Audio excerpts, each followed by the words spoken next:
الحمد لله وحده، والصلاة والسلام على من لا نبي بعده.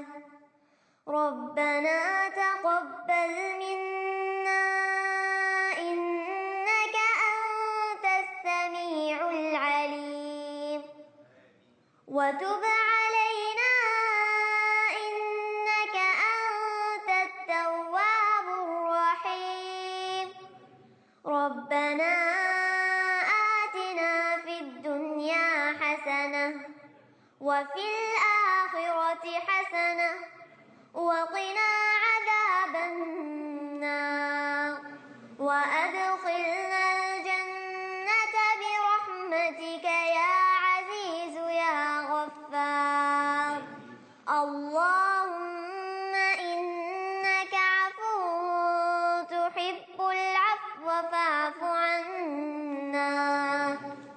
اللهم إنك عفو تحب العفو فاعف عنا.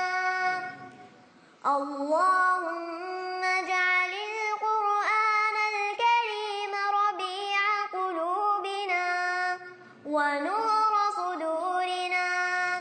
اللهم ذكرنا منه ما نسينا، وعلمنا منه ما جهلنا، وارزقنا تلاوته آناء الليل وأطراف النهار على الوجه الذي يرضيك عنا. اللهم اجعل القرآن الكريم قائدنا إلى الجنة.